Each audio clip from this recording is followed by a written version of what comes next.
2,000 years ago, a man named Jesus came to disrupt history. His followers couldn't fathom what was ahead because his journey would look like nothing they could have ever imagined. For 3 years they followed him, hanging on his every word and the teachings of his kingdom.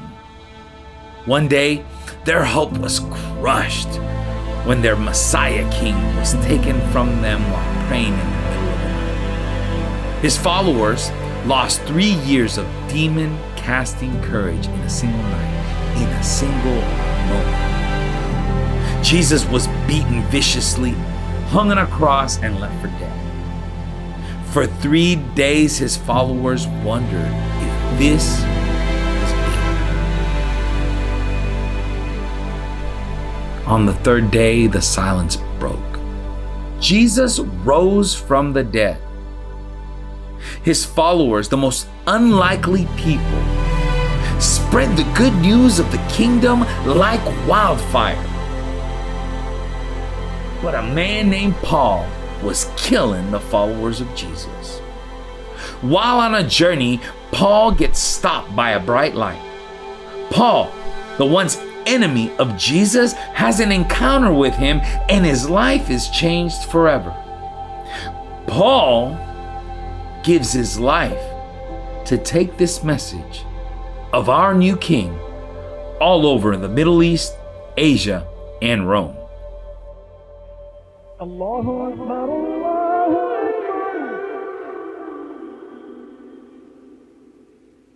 Allah. I tell you all of that to tell you this. Paul's journey started in what is known as Turkey. Turkey was the launching pad for this message to reach the hidden corners of the globe. Fast forward to the 19th century, the message of Jesus reaches 20% of all people who are living in Turkey.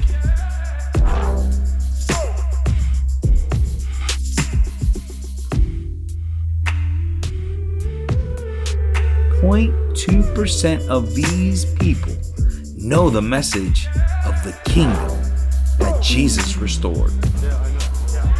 Why does this matter? God has a way of bringing us back to where it all started in order to move us forward. 10 years ago, right next door in Iran, a man named Daniel sat in his room begging for God to take his life. You know, for many years, I was a drug addict. I started with hashish. Less than a few months, I went to opium. And after that, crack, I started using methamphetamine with crack. I didn't want to be a drug addict, but I couldn't get myself out of that situation. Drugs had robbed 8 years of his existence.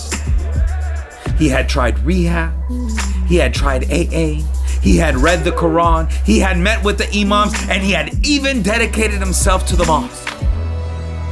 In 2010, he found himself desperate and alone, strung out, ready to end it all. After 6 months of letdowns, he had a dream. I wanted to die. Every day I wanted to die. And that's why I was using drugs to just escape and run away from the whole world. It was meaningless for me to live, and life didn't have any purpose for me. One day I cried out to God, I want to die, or please save me. He slept for 3 days, and when he woke up, his journey began. With no luck of finding a Bible or a church, he found a televangelist, and he placed his hands on his TV. This is what happened. That night he said, if you are a drug addict, come and put your hand on TV. I was thinking if someone comes, like my family, they would see me doing this, putting my hands on TV and praying with someone, and they would think I'm crazy. But something in my heart forced me, go, be bold, yeah, put your hand, don't think it's stupid. Your family, if they come and see you, it's okay. They already know that you did many foolish things because you were using drugs.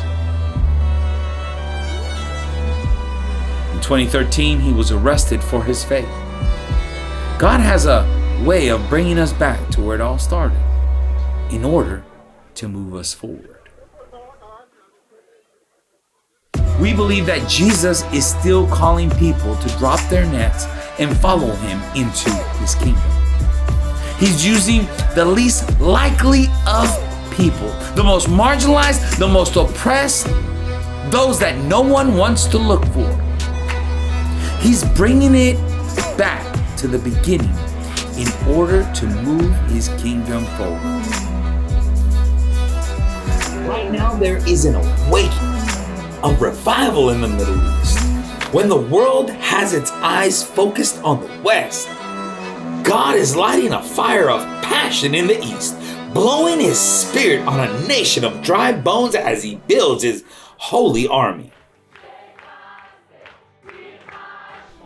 Ordinary people, broken people, hungry and thirsty people, making disciples, building and increasing the kingdom. The question that I pose to you today is, will you join us? Will you partner with people like Daniel? Will you partner with Jesus as we connect people to God behind enemy lines and tear down his strongholds?